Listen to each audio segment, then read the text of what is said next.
I'm Kimberly Helkett in Washington. These are your main stories brought to you by Al Jazeera. 33 Chilean miners who have been trapped for more than 2 weeks have made contact with rescuers. They became trapped 700 meters underground after a tunnel collapsed in early August, but authorities say it could take up to 4 months to get them out. 4 people have been killed. Tens of thousands of others have been forced from their homes due to flash flooding in China's northeast. Days of torrential rain has led Chinese authorities to order the evacuation of Dandong City. Pakistan says more aid is finally arriving to help victims of the worst flooding in its history. $800 million has now been given already or has been pledged. Meanwhile, new flood warnings in the south of the country have forced a further 200,000 people to flee their homes. Imran Khan said this update.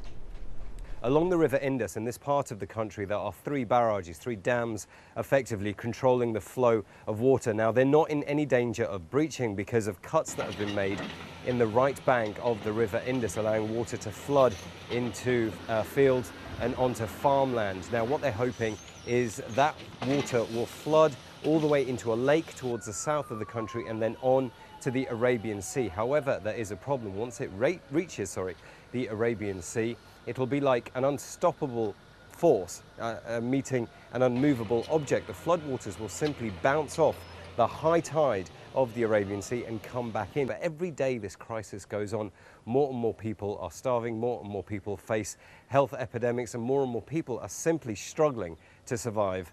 Imran Khan, Al Jazeera, Sukkar. Supporters and opponents of a proposed Muslim cultural center near the World Trade Center site have rallied in New York. John Terrett has more.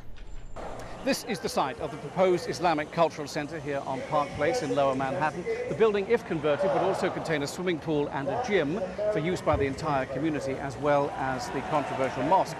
Now, this is how close it all is to Ground Zero, 2 streets away, where the cranes are. That's where the towers once stood.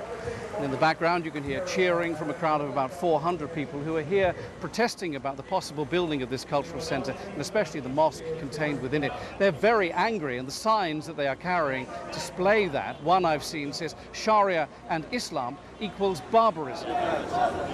Meanwhile, just around the corner, this pro-mosque rally, people here saying it's right to be able to worship freely and openly in the United States. And anyway, the developer won permission from the city authorities to go ahead and build this Islamic Cultural Center. John Terrett reporting. And those are your top stories. Of course, keep up to date with all of your news on our website. That address, aljazeera.net/English.